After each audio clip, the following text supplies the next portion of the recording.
자, 한 주 동안 평안하셨어요? 네. 거리가 멀다, 그렇죠? 네. 요 앞으로 다음 주부터 이렇게 오시면 좋은데 제가 갈까요? 다음 주에 들으면 제가 저 끝까지 갈 겁니다, 이제. 여러분 반가워요. 우리 영혼을 섬기는 목자들이 맡겨주신 영혼들을 불쌍히 여기는 게 그게 얼마나 큰 복인지 몰라요. 누군가 나를 위해서 기도해 준다는 거 참 큰 은혜입니다. 사명 끝까지 잘 감당할 수 있길 바랍니다. 오늘 주보 내용 보시면서 같이 한번 하겠습니다. 1번 문제입니다. 우리 1번 문제 같이 읽을까요? 시작. 연약함으로 고난 가운데 있는 우리를 위해 성령님께서 하시는 무엇입니까? 자, 이렇게 1번을 진행하기 전에 제가 사랑의 목장을 보면 사랑의 목장에 탄식에 대해서 이런 말 저런 말을 많이 써놨어요. 탄식의 한자의 의미가 뭐고, 또 탄식, 우리가 탄식하는 것도 있지만 이 탄식이라고 하는 말은 탄식할 때 이 탄자는 좋은 뜻으로 하게 되면 감탄이 되지만 나쁜 뜻으로 하게 되면 이게 아주 비탄도 되고요. 그렇죠?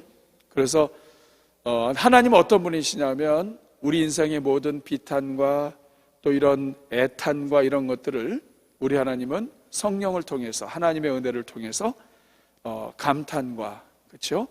이런 하나님의 특별하신 은혜로 이끌어 주신다 하는 그런 내용이에요. 그래서 그런 사랑의 목장의 내용을 읽으시고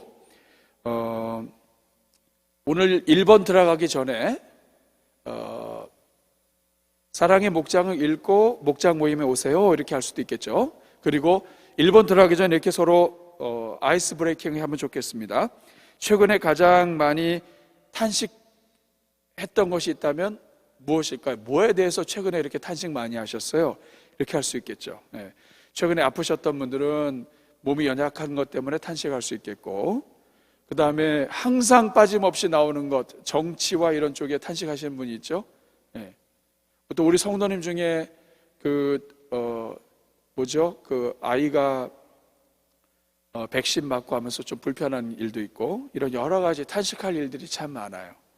그래서 이런 지난 한 주 동안에 혹시 제일 최근에 정말 탄식했던 내용들이 있으면 얘기를 해달라고 해주시고, 오랫동안 병상에 누워있는 남편, 또 아내, 최근에 어떤 이런 질병, 이런 여러 가지 때문에 탄식하는 가정들이 있죠. 하나님이 여러분들에게 위로해 주시길 바랍니다. 그래서 1번 문제 들어가기 전에 최근에 탄식했던 내용들을 같이 좀 나누고 그 내용을 놓고 같이 기도하고 시작하셔도 돼요. 그래서 1번 전에 이 내용을 먼저 하시면 마음이 많이 열리겠습니다. 우리 중에는 이제 목장 모임을 하지 못하고 또 어르신들도 많고 하다 보니까 온라인도 안 되고 그래서 전화로 인사드리고 또 이렇게 하는 가정들도 있죠. 목장들도 있죠. 이런 목장들은 이제 전화로 하실 때 또 이런 내용들을 함께 나누시고 또 주보를 보시고 또 이렇게 미리 좀 내용을 확인한 다음에 또 전화로 확인한다든지 해서 할 때 최근에 무엇을 놓고 탄식했는지 꼭 확인해 보면 좋겠어요. 또 이런 것을 통해서 어떤 뭐 때문에 고민하고 있는지 알 수가 있죠. 좀 가까이 앉아 있으면 제가 옆에 분에게 질문하세요 그럴 텐데 이거 질문하기엔 너무 먼 당신이 돼 있어서 질문도 못합니다. 자, 1번 연약함으로 고난 가운데 있는 우리를 위해 성령님이 하시는 일은 뭐예요? 26절 27절에 보면 성령도 우리의 연약함을 도우세요. 우리의 연약함을 도우세요. 우리는 마땅히 기도할 바를 알지 못하나 성령이 말할 수 없는 탄식으로 우리를 위하여 친히 간구하세요.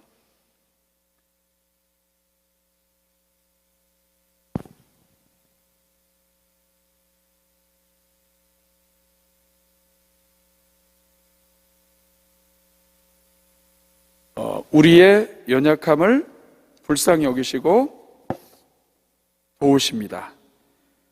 탄식하십니다. 간구하십니다. 하나님의 뜻대로 성도를 위해서 간구하십니다. 그렇죠? 여기서 제일 중요한 단어는 연약함이라는 것 같아요. 하나님은 우리의 연약함을 아신다. 자, 저를 보세요. 연약하다는 말이 무슨 뜻이에요? 연약하다. 연약하다고 하는 말은 뭐 약하다, 우리가 이렇게 되지만 구부러지기 쉬운 거죠. 파스칼이 갈대라고 하는 것이 아주 잘 표현한 것입니다. 흔들리고 요동하고 조금만 바람이 불면 파르르 떠는 이런 존재죠. 결심을 해도 결심대로 못 살고 이런 모든 것들, 그런데 하나님이 이걸 아시고 우리를 도우신다. 세상은 좀 아닌 것 같아요. 세상은 누가 연약하다 그러면 연약한 것을 아주 짓밟아요. 학교에서도 애들 영화 보고 그러면 애들 누가 약하고 이렇게 약간 좀 빌빌대고 그리고 조금 이렇게 애가 좀 그렇다 그러면 옆에서 가면서 지나면서 사람한테 때리고 막 그러잖아요. 이 세상이 참 얼마나 이게 아파요. 그렇죠? 그런데 우리 성령은 연약함을 도우신다. 자, 질문할 수 있죠. 당신은 연약한 자를 도우시는 편입니까? 아니면 어떤 사람을 도우시는 편인가요? 연약한 자를 여러분 어떠세요? 잘 도우세요? 성령은 연약한 자를 도우시는 거예요. 자, 1번은 그렇게 우리가 질문하고 넘어가면 되겠습니다. 2번, 고난 가운데 있는 우리를 위해 하나님 아버지께서 하신 일은 무엇입니까? 오늘 설교 때도 제가 함께 나눴죠. 하나님은 사랑하는 자들을 위해서 모든 것이 합력하여 선을 이루게 하십니다. 자, 질문할 수 있죠. 자, 누구에게 합력해서 선을 이루게 하시나요? 특별히 누구에게? 하나님을 사랑하는 자, 곧 그의 뜻대로 부르심을 받은 자들, 입은 자들. 좀 넓게 해석하면 하나님이 부른 모든 자들은 하나님이 합력해서 선을 이루게 하시는 거죠. 그런데 좀 더 구체적으로 이야기한다면 부르심을 입은 자들이지만 그래서 그 은혜에 감사해서 하나님께 하나님을 사랑하는 자예요. 여기에서 알 수 있는 것은 뭐냐면 정말 하나님께서 나를 부르셨다는 것을 제대로 아는 사람은 하나님을 사랑할 수밖에 없다는 거예요. 근데 하나님이 나를 부르셨다는 걸 너무나 확실하게 믿고 아는데 하나님을 사랑하지 않는 삶을 산다. 방황하고 있는 거죠. 이런 인생도 하나님이 인도해 주실 것을 믿습니다. 오늘 본문에 있는 정확한 이야기대로 한다면 하나님을 특별히 사랑하는 사람들, 하나님을 조금이라도 사랑하고 사랑하는 사람들. 하나님 앞에서는 조금이라는 게 없죠. 그렇죠? 사실은 정말 마음과 뜻을 다해서 사랑해야 되는데 어쨌든 하나님을 사랑하는 자들입니다. 자, 3번 문제 같이 있습니다. 시작. 사도 바울은 합력하여 선을 이루시는 하나님이 어디까지 그 선을 이루어 가신다고 말하고 있습니까? 어디까지 이루어 가세요? 특별히 30절에 보면 30절 같이 읽겠습니다. 시작. 또 미리 정하신 그들을 또한 부르시고 부르신 그들을 또한 의롭다 하시고 의롭다 하신 그들을 또한 영화롭게 하셨느니라. 성경을 연구할 때 또한이 몇 번 나오나 이런 것도 중요하지 않죠? 근데 가끔은 핵심을 놓칠 때가 있어요. 하나님이 어디까지 선을 이루어 가세요? 영화롭게 될 때까지. 자, 영화로운 게 언제쯤 됩니까? 성도들이 예수님 믿고 성령이 우리를 인도하시는 모든 과정을 성화라고 그래요. 거룩해져가는 과정이에요.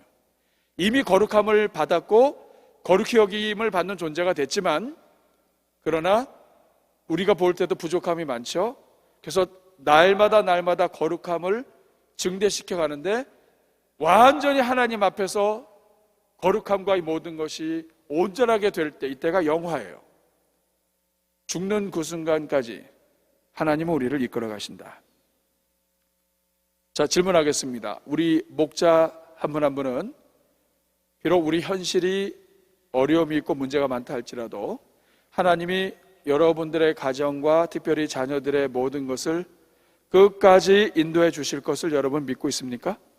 이거 믿어야 되는 거죠. 이것이 바로 믿음입니다. 하나님께 나아가는 자는 하나님이 계신 것과 하나님을 찾는 자들에게 반드시 상 주시는 이심을 믿어야 돼요. 그 상 중에 하나가 오늘 본문에 나와 있는 거예요. 모든 것이 합력하여 선을 이루게 하시는 거예요. 자, 여기 이런 질문을 할 수 있죠. 자, 모든 것이 합력하여라고 그랬는데 이 모든 것에는 어떤 것들이 들어갈까요? 지금 2번과 3번 왔다 갔다 하고 있습니다. 자, 모든 것에는 어떤 것들이 들어갈까요? 좋았던 것, 좋지 않았던 것, 인생에 실패했던 것, 그 인간을 잘못 만난 것? 정말 만나지 말아야 될 사람을 만난 것? 이런 것들까지도 하나님 안에서 합력해서 선을 이루신다. 내가 지금 극심하게 후회하고 있는 것까지도 하나님 안에서는 선을 이루어 가신다. 그러니까 후회는 안 하는 게 좋아요. 이미 지난 것을 가지고 하나님께 맡기고 하나님께 감사하는 것이 우리의 일입니다. 이것이 이제 3번까지입니다. 자, 4번 문제 같이 읽겠습니다. 시작. 우리의 연약함을 내버려 두지 않으시고 도우시는 성령님과 하나님이 계시다는 사실이 오늘 우리에게 주는 느낌은 무엇입니까? 또한 이 사실을 확신할 때 우리 삶의 어떤 부분이 달라질 수 있습니까? 이건 서로 나눠볼 수 있겠죠? 하나님이 계시고 성령님이 계시다는 것, 이것이 오늘 우리에게 주는 느낌은 어떤 느낌이 있습니까? 나는 비록 혼자 있다 할지라도 외로운 존재는 아니구나. 나에게는 가장 확실한 후원자가 계시구나. 이 사실을 확신할 때 우리는 담대할 수가 있겠죠. 그리고 사도 바울이 고백했던 것처럼 로마서 5장 3절 4절 말씀처럼 환난 가운데서도 기뻐할 수 있게 되겠죠. 이것마저도 하나님이 인도하시는구나. 그래서 여기서 이런 질문을 한번 해보세요.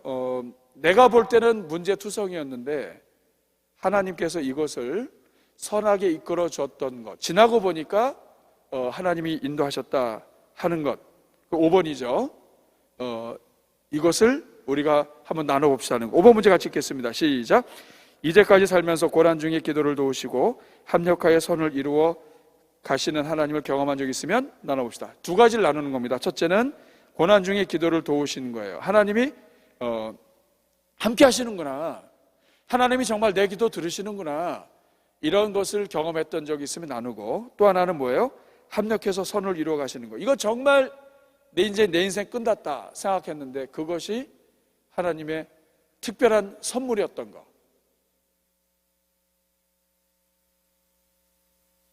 자녀가 인생 끝났구나 싶었는데 그것이 하나님의 특별한 기회가 됐던 거.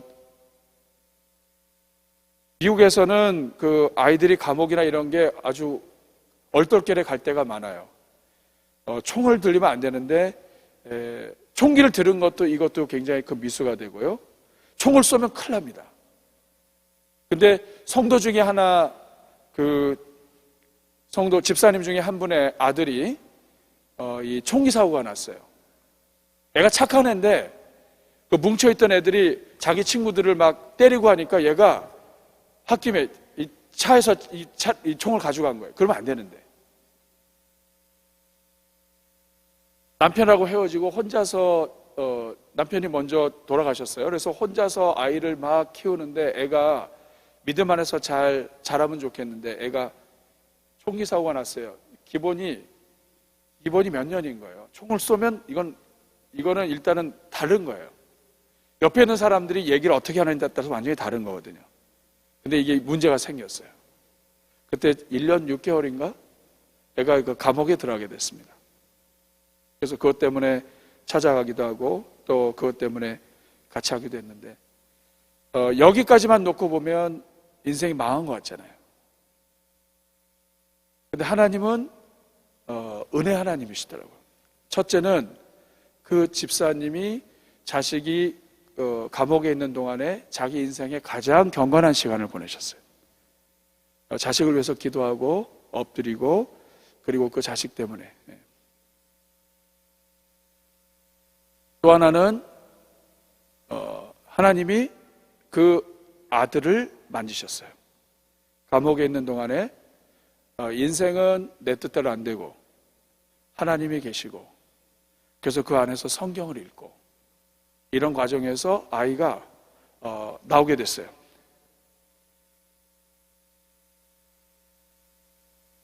이런 일들이 많습니다.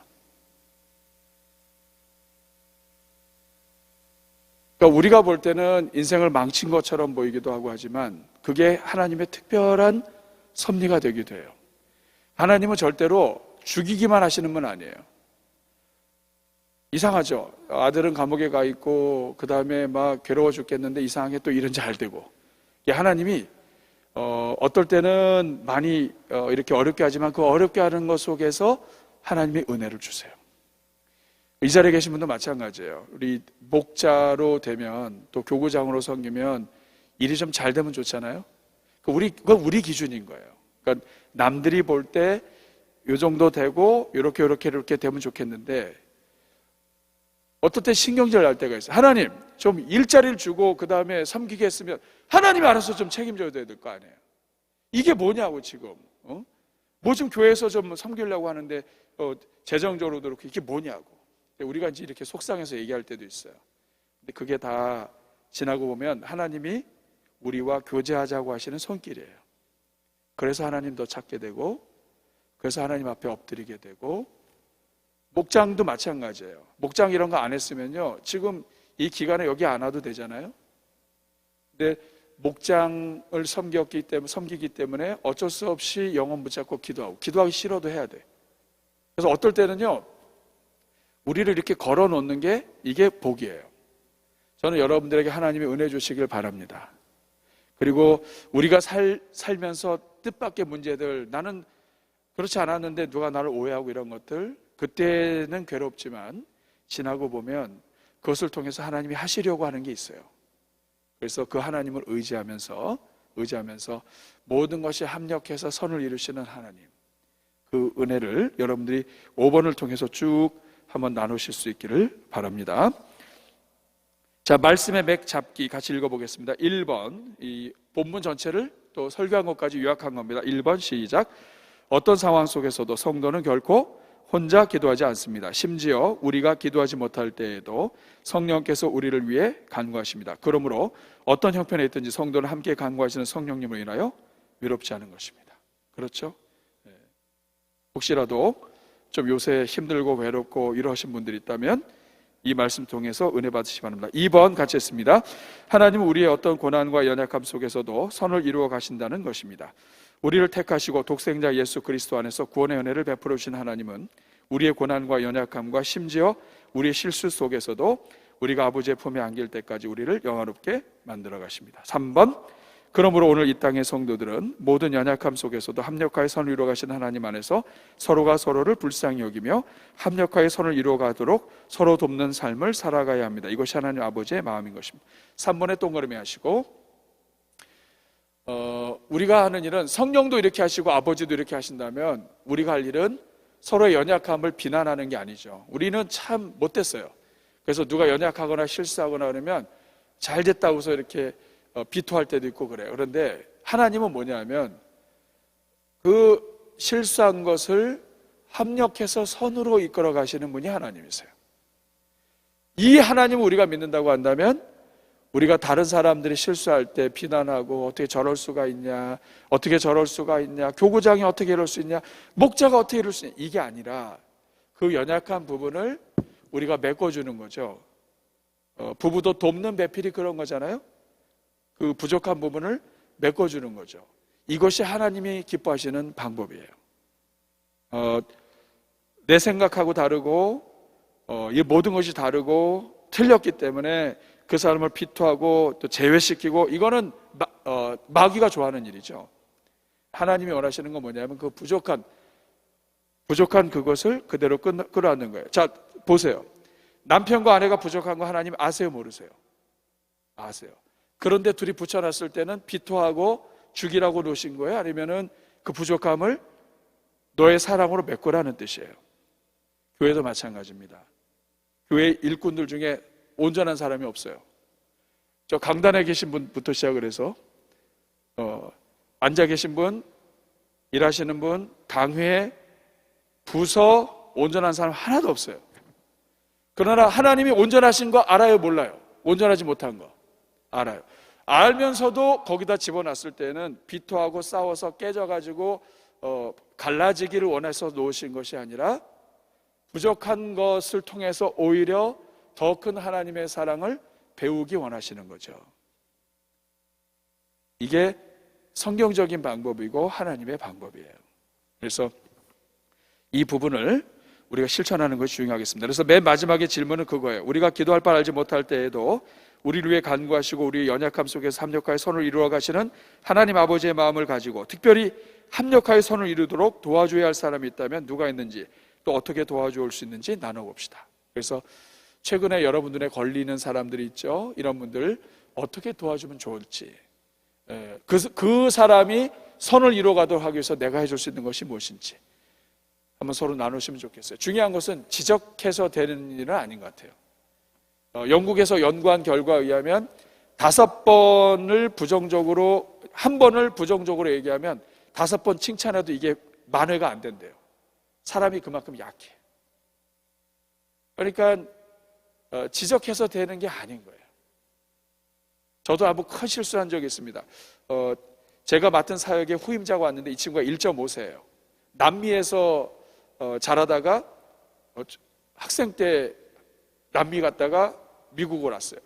그러니까 얘가 사고가 완전히 자유분방한데 얘한테 이제 저는 잘 넘겨야 되니까 이걸 이렇게 하고 저건 저렇게 하고 하면서 좀 지적도 하고 이렇게 했는데 얘가 여러분 지적한 걸 잘 받으려면 저를 사랑해야 되잖아요. 그렇죠? 근데 사랑하기 전에 너무 무서운 거라 결국에는 적응하지 못하고 떠났어요. 그래서 제가 그것을 보면서 지적하기 이전에 사랑이 먼저구나. 먼저 끌어안고 먼저 기도하고 그래서 정말 왜 나 같은 사람을 이렇게 사랑하냐고 느낄 그때 필요한 말을 해줘야 그것도 들을 뚱 말뚱인데 사랑도 안 하고 지적부터 하니까 이게 안 되죠. 그래서 목장도 마찬가지예요. 목원들 지적한다고 이 사람이 되나요? 더군다나 위에서 기도도 별로 안 하는데 쉽지 않은 거예요. 그래서 결국은 서로 사랑의 빛 외에는 아무 빛도 지지 말라. 이게 그냥 나온 말이 아니라 인간이 이렇게 약하기 때문에 그래요.